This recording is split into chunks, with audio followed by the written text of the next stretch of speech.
uh,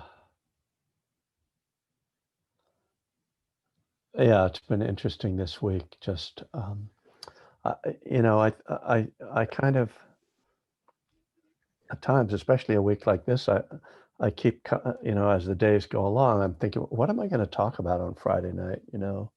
Um, as you know, like mostly been trying to follow along in one breath at a time, but again, that doesn't feel quite like what I want to do tonight. And so it was interesting, and I will say that this moment when it seemed like maybe things are going to go bad, at least from my viewpoint, um, really forced me to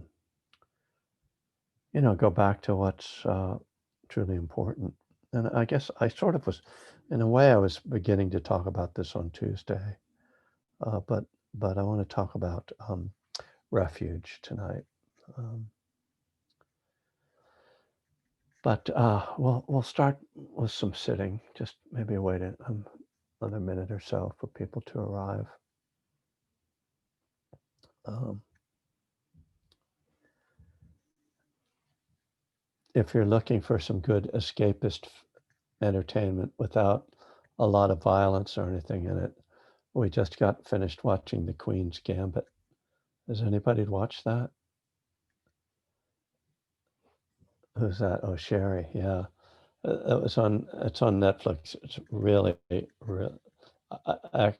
really good show. Yeah, 2 thumbs up. It's about this chess uh, prodigy young woman in the 1950s and 60s, and she also has a bit of a drug and alcohol problem, so it can all relate. But they make chess into like, it's sort of like a sports movie, which I always like sports movies, but it's more like chess. So it's not just like football or something. It's got a little class to it. Anyway, uh, my wife and I like to find a good show that we can escape from the various you know assaults that we choose to be assaulted by, but that we have to cut ourselves off from. So anyway, I will recommend that one. So yeah, let's sit. Definitely, we need it tonight. Uh,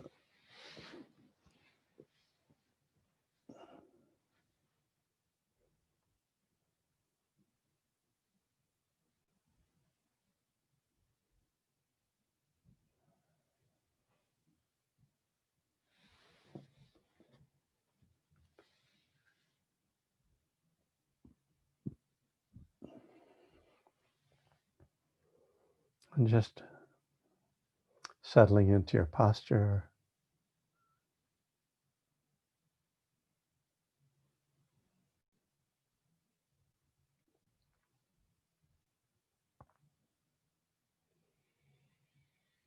Just feeling how you're holding your body. So we want to be in balance, a kind of alignment. It doesn't feel like we're tipping over or leaning in any direction.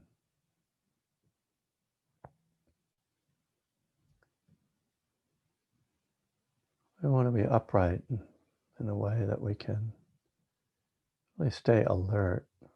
If we get too relaxed and sort of too comfortable, and the mind tends to get sluggish, and we really can't be mindful. We can relax, we can take a nap, but it's not really mindfulness meditation when we do that. So it can actually be a little bit of a challenge to arouse some energy, but it does pretty quickly shift our mental state when we take a real meditative posture of dignity, of balance.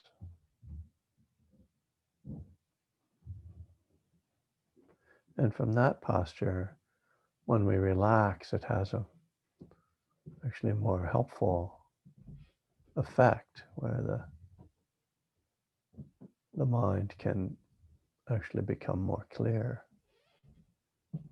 because it's alert.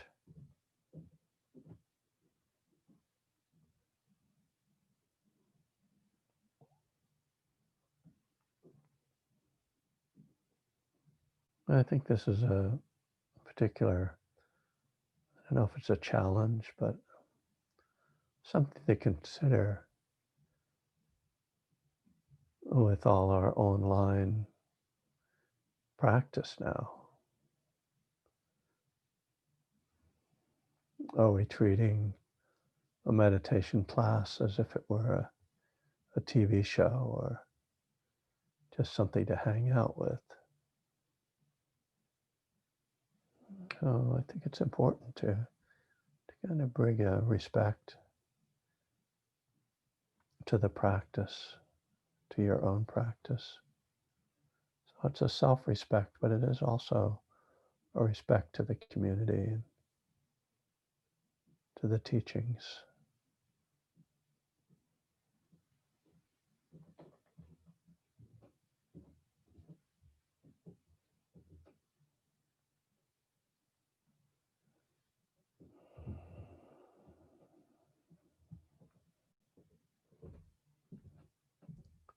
So as we settle, letting the attention move through the body, just kind of scanning the different sensations.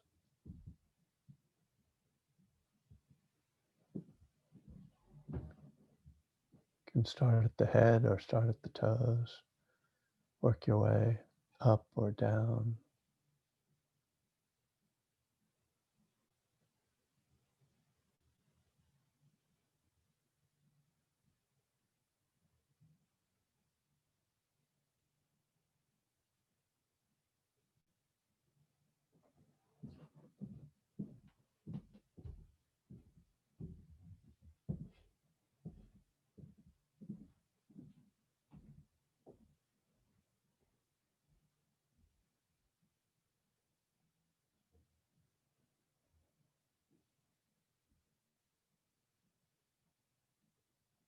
So taking the body scan, exploring the different sensations in different areas of the body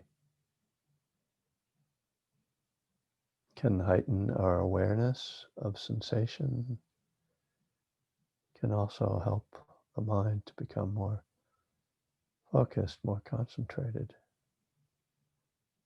as we really examine closely these sensations, allowing the mind to become absorbed in that awareness.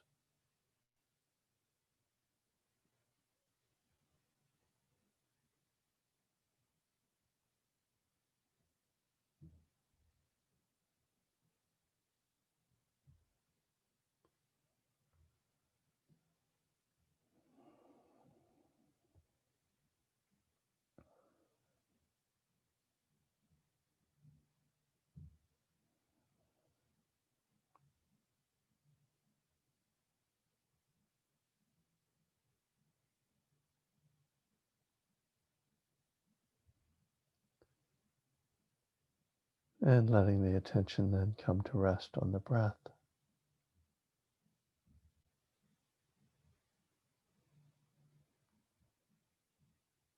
So while the body scan is a movement of the attention, mindfulness of the breath tries to hold the attention at a single point of sensation, either the nostrils or the belly,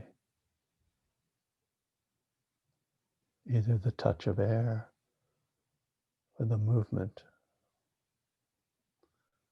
of the chest, and diaphragm, belly.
It's natural for the mind to wander when we try to hold the attention on the breath or just hold it anywhere.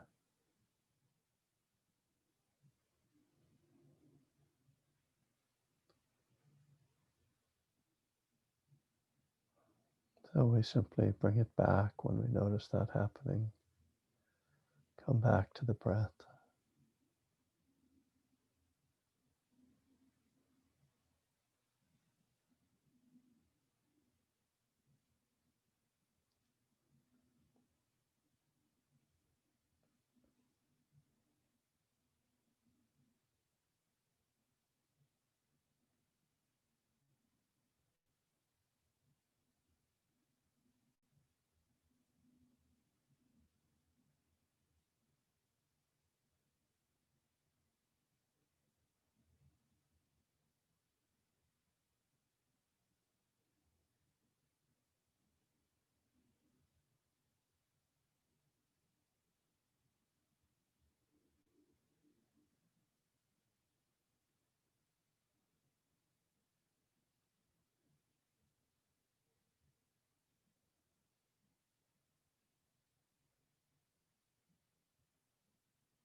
Okay.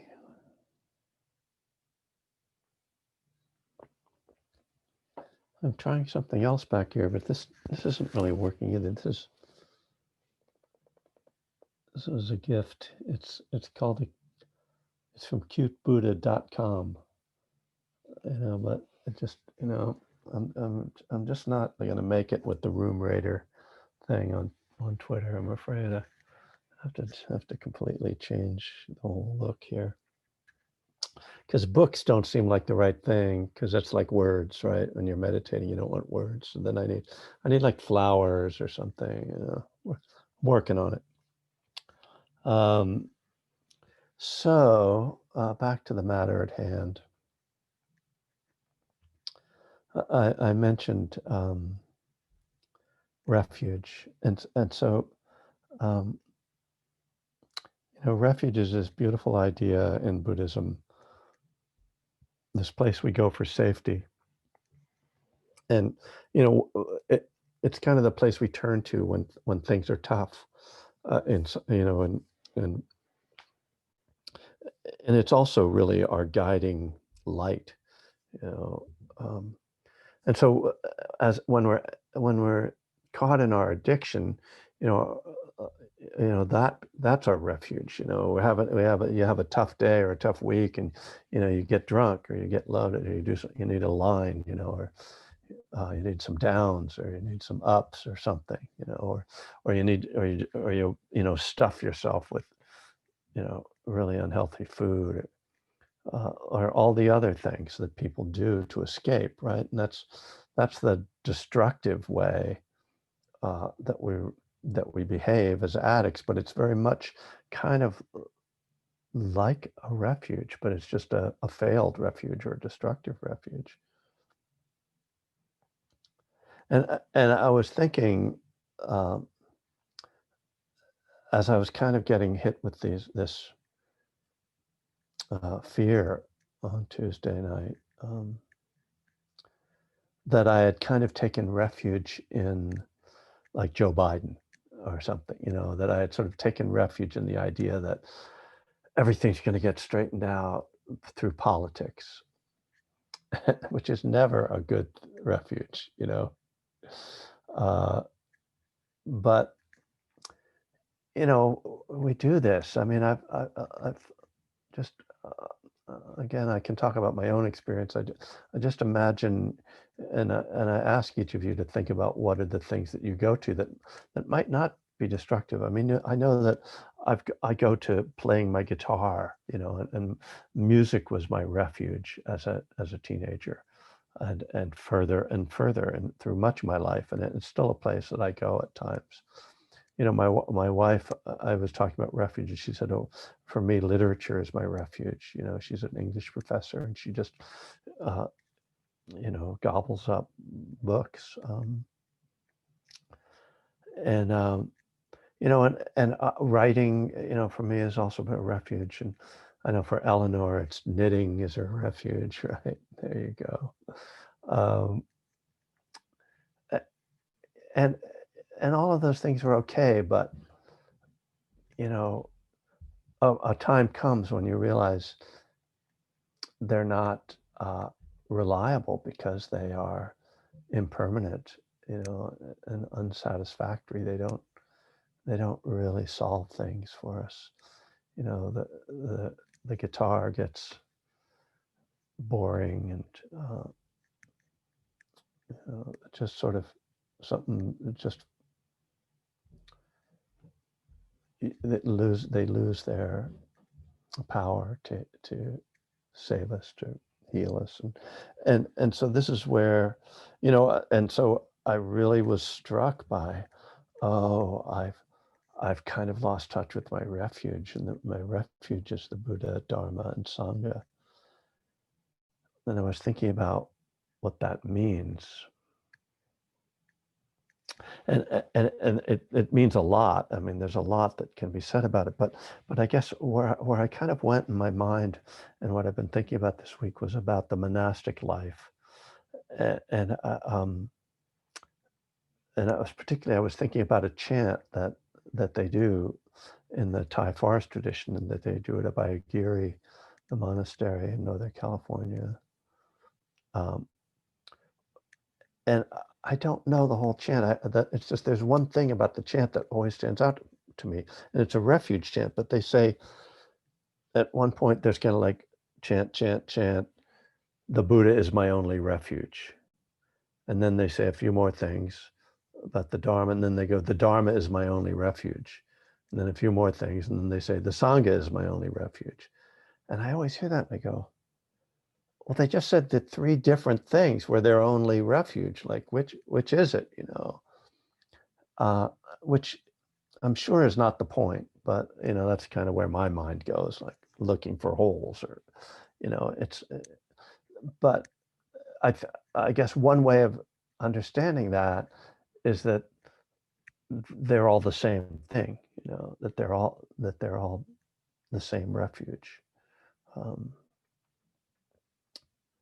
but I'll talk a little. I'll talk more about the specifics of those different refuges. But I want to talk a little bit about the monastic life, because the other thing that happens with my mind, particularly when I get in those kind of edgy moments of like, ugh, ugh, ugh, the world, my life, you know, how do I get out of this? Is, oh, you know, I should just move to the monastery, right? And it's not an escape. You know, unfortunately, the monastery isn't a spa. You know, it's not a place to just go hang out and read books and take walks in the woods. You know, it's a really rigorous lifestyle. But I was thinking about what it is that is so powerful.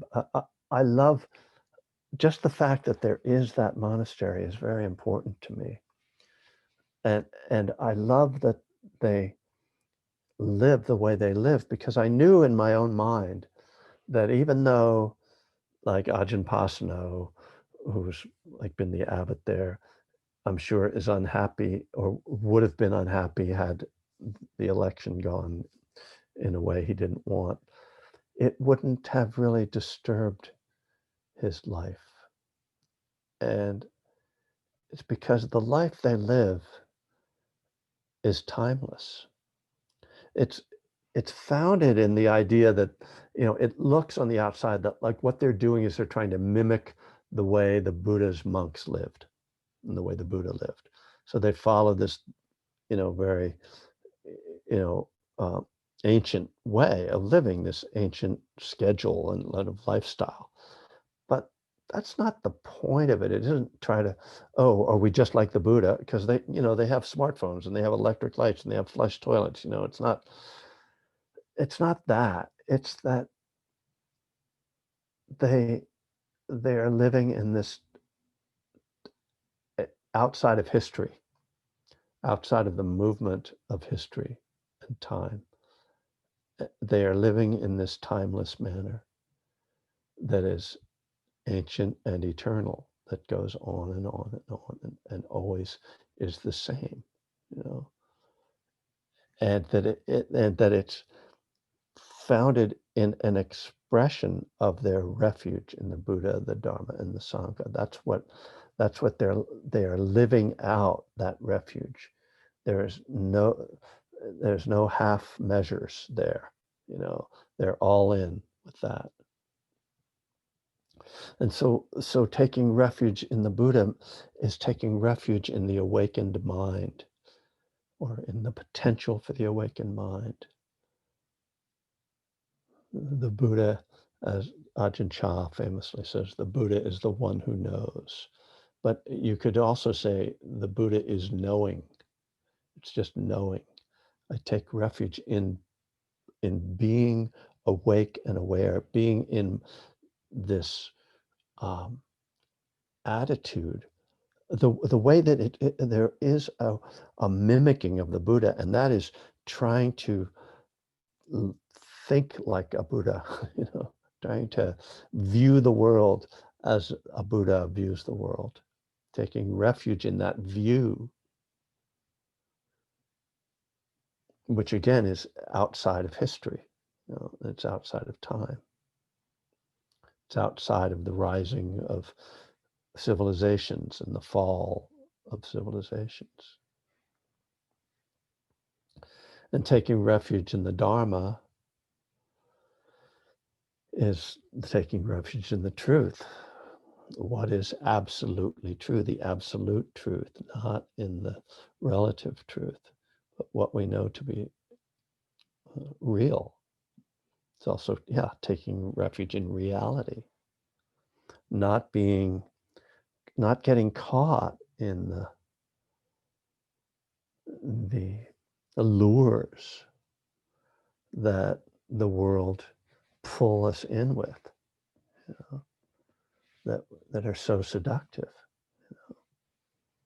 and and you know, this is why in some ways it's easier to be a monk once you're, once you can turn yourself over to that life. You don't have to sort of make choices.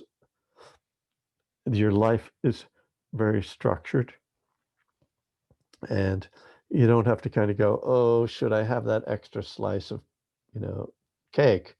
Because just there's no cake, and what shall I watch on Netflix? Like there's no, I'm not doing that. That's all these things that are lures, for us, that we try to kind of hold in a healthy balance, and which is fine, and we're incredibly lucky to have this very rich world and culture to live in. But yeah, we can get lost in it, and take refuge in voting out Donald Trump. Like it's just like it's not a refuge. As in 2 years, QAnon is going to take over the Congress, and uh, and then you're going to be like, oh, now what do I do? And so there's no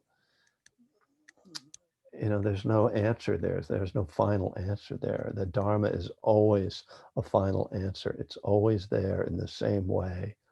QAnon doesn't affect the Dharma. Trump doesn't affect the Dharma. It doesn't matter.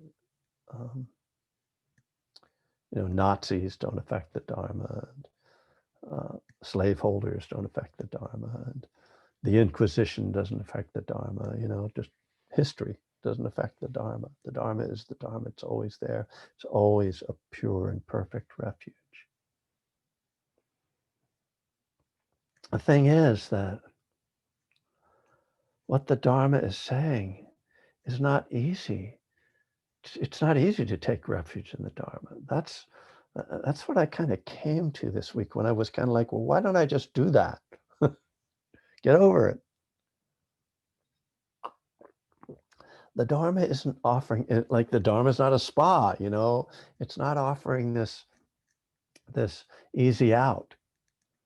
It's hugely challenging to live in reality, in absolute reality, to live with sickness, old age, and death. I mean, there it is. I was just talking about it a few weeks ago. The Buddha thinks we should contemplate every day that we're aging, we get sick, we're going to die, that we're going to be separated from everything we love. Wow, and that's taking refuge. That's what he's offering.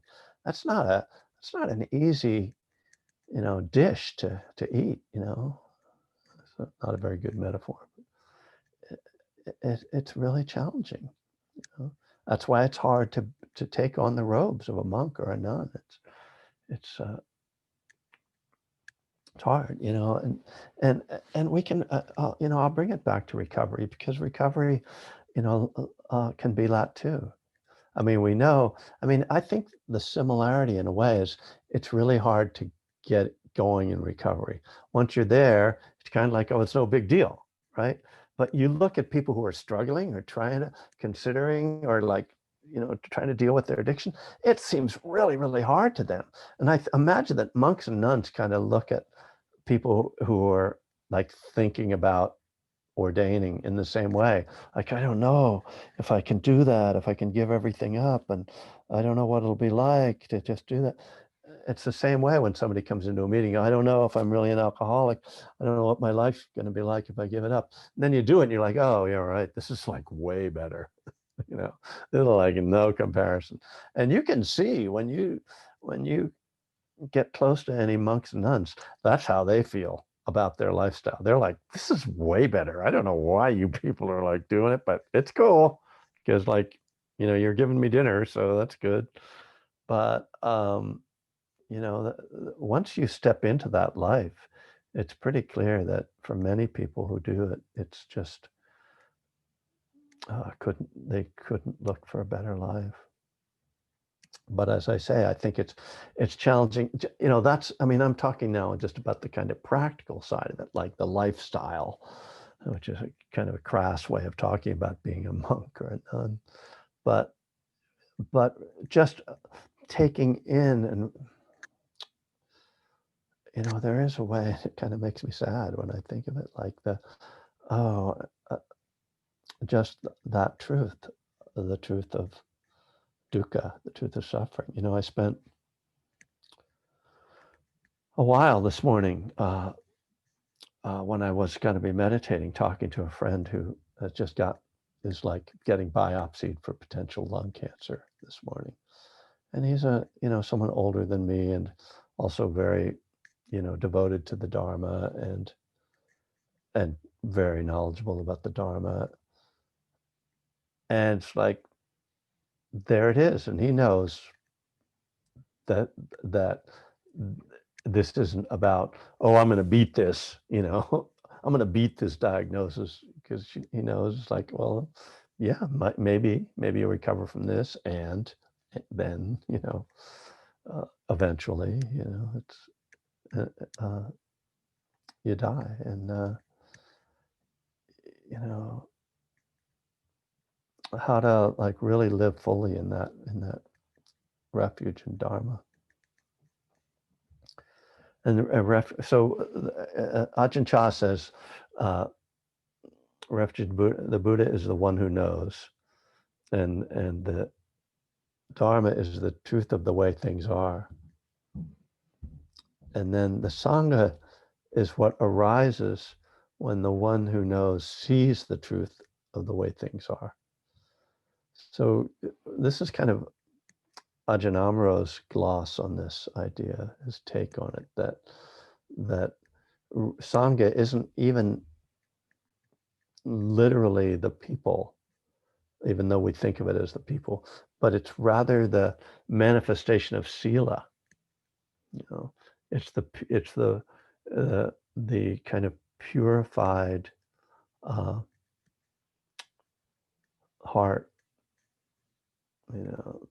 that the pure heart that manifests out of this awareness, this perfect awareness, seeing the perfect truth, that this perfect heart emergence out of that. And then but then we see it manifest as community, which is where I guess we could say heart really comes to life. But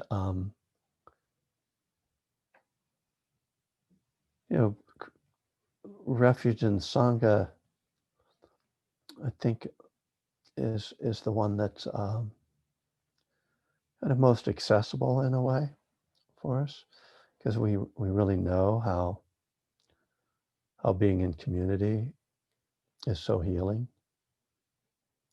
And what do you do? I mean, it was very interesting. Wednesday morning, I had like a bunch of texts from people I hadn't talked to in a while, going, how are you doing? You okay? This is pretty crazy, isn't it? And it was very much that, and I called like a couple of my brothers, and it was very much that refuge in Sangha, refuge in community, refuge in the connection. And,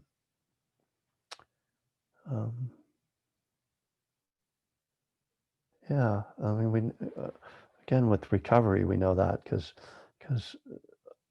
recovery in a way works backwards from instead of Buddha, Dharma, Sangha, it's more like Sangha, Dharma, Buddha. That is, we we start by coming into the community, and then we engage in the teachings, the steps, and the literature, and then we have a spiritual awakening. Well, that's kind of interesting. That's an interesting way to take it. I just made that up. Not bad. Occasionally I come up with a good idea. Yeah. So, yeah, there's some time. Love to hear how people are doing, if anybody wants to share. And certainly any questions or reflections are more than welcome. So thank you for listening.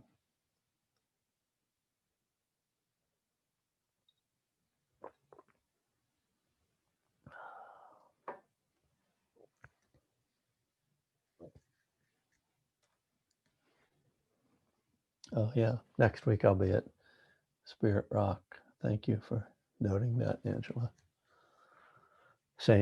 I'll be here, but it will be a different digital address.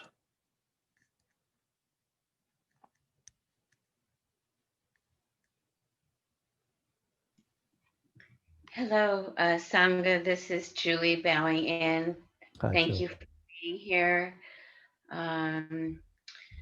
Thank you, Kevin, for calling me out in the beginning. I know it wasn't meant for me, but it spoke to me. I was in a reclining posture because I'm Oh, so edgy and I'm so restless, and and I thought I would be better off in a reclining posture, but it wasn't respectful.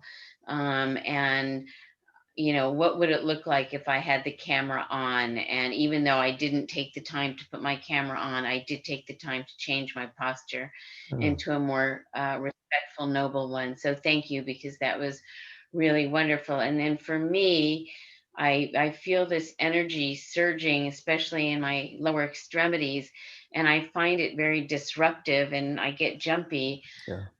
But I was able to say it all belongs and it is energy, it's life, it's okay. And stillness sometimes includes movement. And Mm, anyway, it all belonged. So I thank you for that.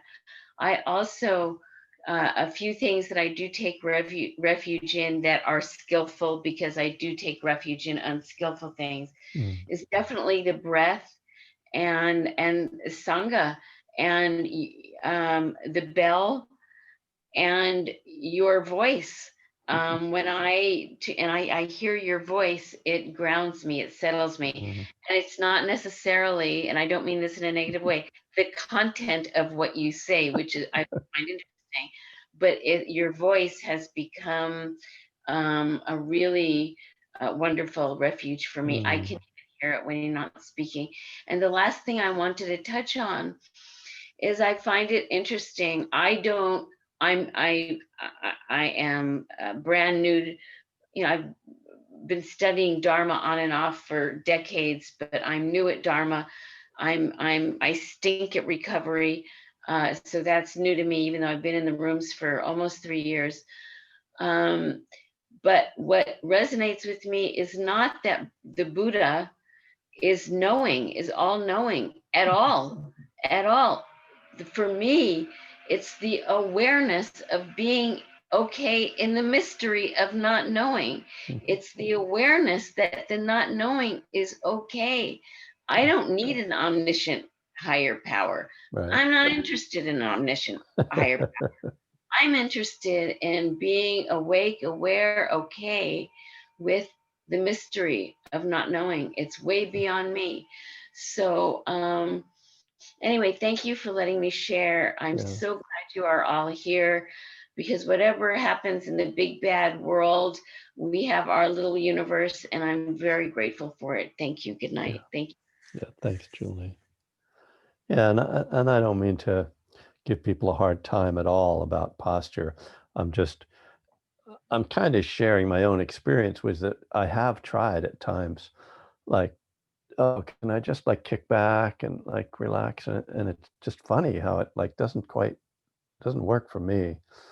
uh, and I also recognize that there are times when people are physically need to be in a prone posture, lying down, and that's nothing wrong with that. I just find it much harder to maintain clarity of mindfulness or to develop any concentration, which is surprising because you would think, oh, wouldn't it be easier, to like, but when you look at the full lotus posture, which is kind of the classic posture, it's like it's not a comfortable posture at all, but uh, you know, it does tend to like snap people into a kind of clarity in that posture.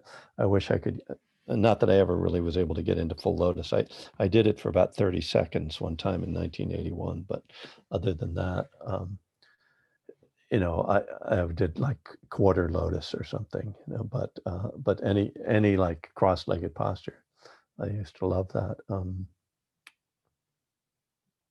Yeah, I mean, I appreciate that also just that thing, like, I don't really want an omniscient higher power. That's kind of what's beautiful about taking refuge in the Buddha. It's not taking refuge in omniscience, it's taking refuge in this capacity for awareness that we all have and that the Buddha embodies, right? And that's kind of beautiful. The Buddha's not saying that he's all knowing, or that's certainly not all powerful, but just that he's awake.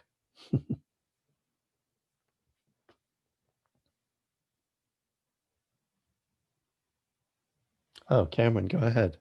Look, I see you've got your hand up. That's Hello, can you hear me?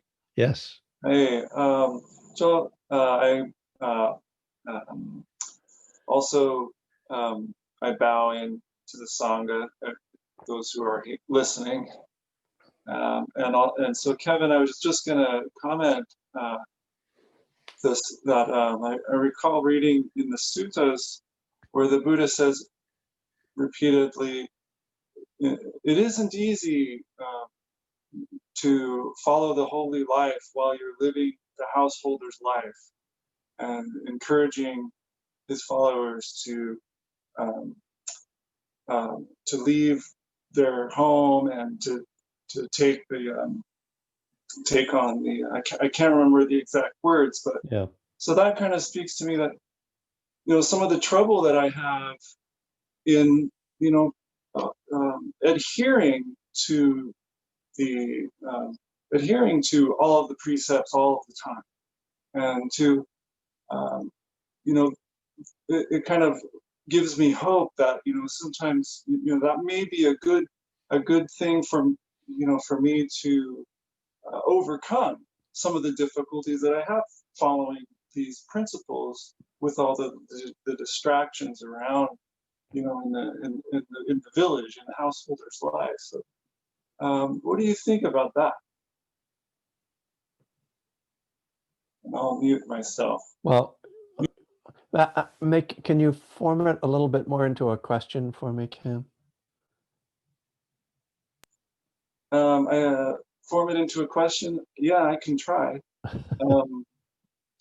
What did the Buddha mean when he said to his followers, it isn't easy to follow the holy life Right. when you're living this householder's life? What did he mean? Well, it is just what I was talking about, that once you've let me compare it again to recovery. It's like trying to control your drinking. If you're an alcoholic, trying to control your drinking versus just giving it up. It's a lot harder to control it, right? And the the householder's life, there are so many distractions and stresses. Just even putting aside the seductions that really take you out of your um, kind of off your path, uh, whether it's you know well,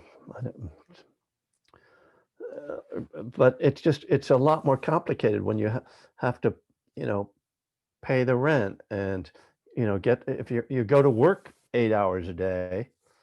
Well, a monk is like a nun or a monk. I use them sort of interchangeably. Is their job is to be present, their job is to be awake. That's job number one. They do activities within that, but it's clear, and because they've got these robes on and they've got this supportive community, it's much easier for them to remember that. You know, it's harder for me to remember my refuge when I'm going around in my day and I'm going to the store and I'm, watching MSNBC and I'm, you know, uh, writing emails, although monks write emails too. So yeah, it's just because it's a lot more complicated. That's really all it is. It's not, I don't think it's like magical or spiritual sort of issue. It's just the issue of, if you're fully committed to this lifestyle, that's again the wrong word. If you're fully committed to the path, then the way to completely commit is to, abandon the lay life. And it's interesting because when you step into that role, you give up your name, and that's very much like, because that's the big letting go, right? You're giving you're giving up your connection to your identity, and you're not going to be in an intimate relationship with an individual. You're not going to be living with your family. You know, um, it's just like it's all focused on that one thing.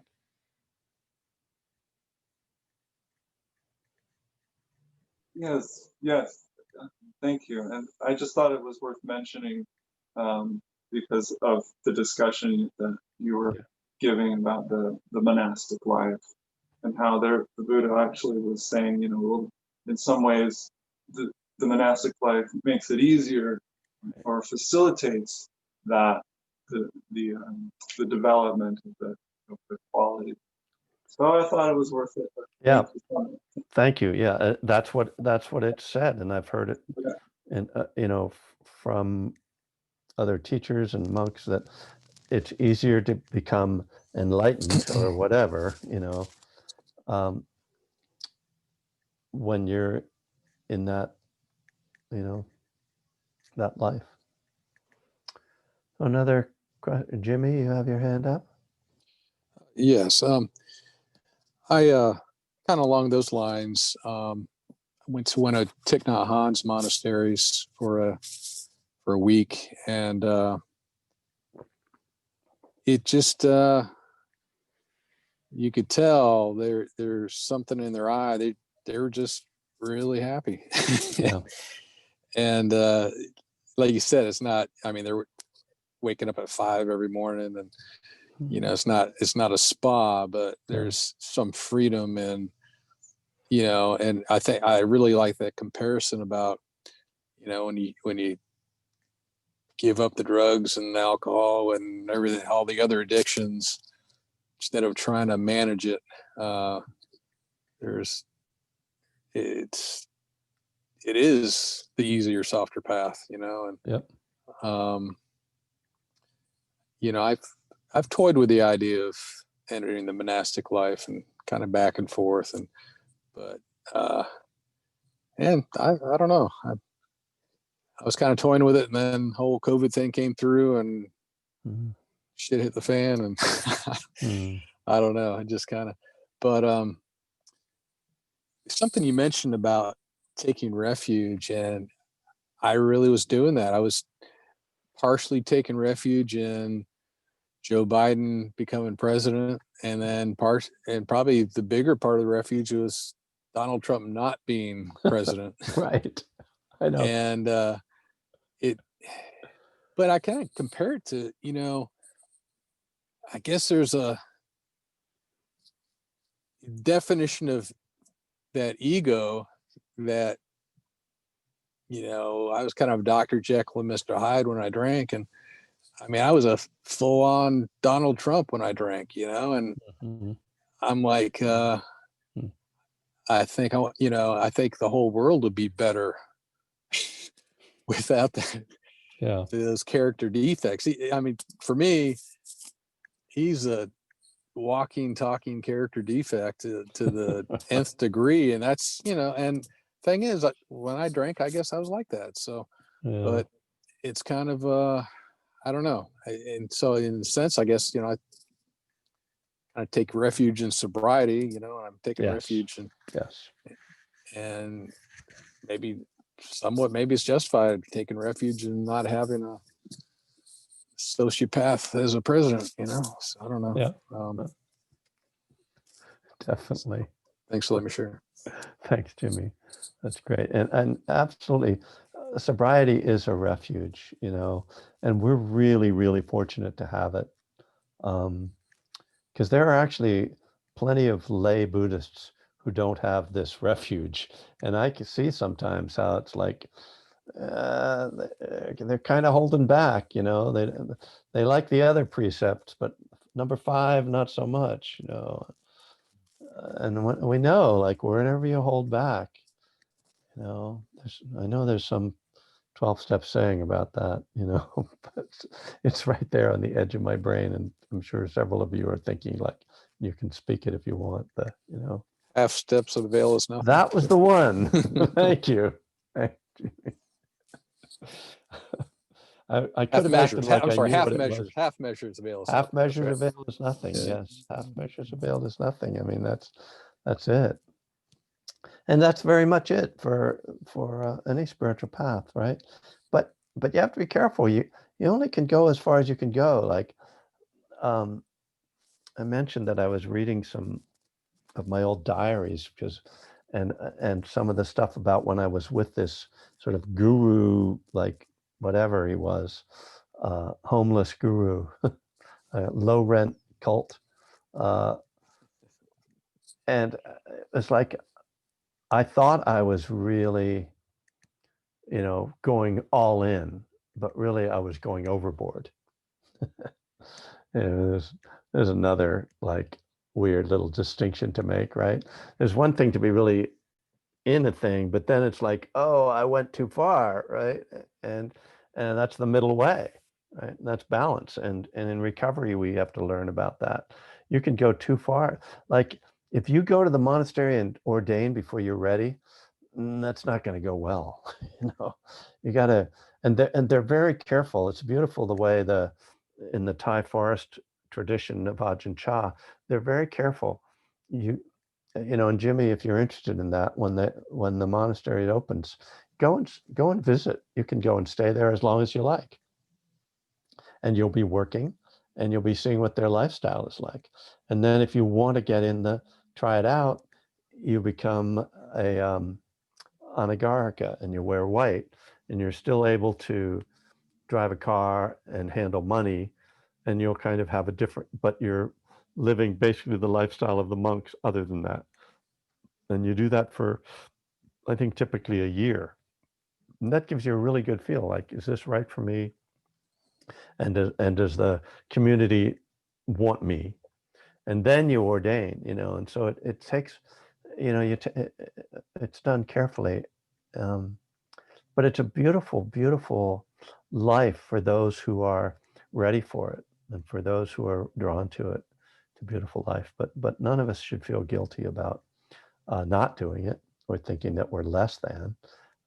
We are where we are, and it's important to accept, like, see, what are you willing to do? What feels right for you, and hopefully it's true that there's a lot of lifetimes. The part I like about that idea is, I think, like, this was a pretty good one, not perfect, but it improved a lot as it went along. And so hopefully, I'll be ready to jump into, my next lifetime. I'll be like, I won't have to do the whole alcoholic part, I'll get right to the Buddhist part and skip ahead, right? Hopefully that's how it works. I think anybody who tries to figure that out is in for trouble. So my dears, thank you for coming and hanging out. I'll try to get us back to step 5 on Tuesday. Let's see, what else is there to report? I do have some things coming up. I'm going to teach a weekend retreat in December with Vimalasara. I don't think I've even put it on my website. It's through the Vancouver Buddhist Center, the Triratna Center.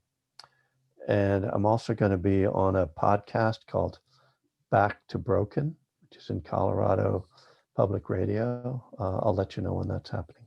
Anyway, I'll update my website. It's one of my least favorite activities, as Angela knows, since I'm about 10 days behind on the recordings of my talks. So anyway, whatever, they haven't called it, but Joe Biden is going to be the next 46th president. It's interesting. I was looking at all the presidents last night. The weird one, Grover Cleveland, he was the 22nd and the 24th, or the 24th and the 26th. He was president, and then there was somebody else president, and then he ran again and was elected again. That was in the 19th century. So actually, we've only had 44 different people who have been president, even though this is our 45th president. So you heard it here. And some of you might have known already, but this is important American history. So, all right, I'll be back Tuesday morning. Blessings.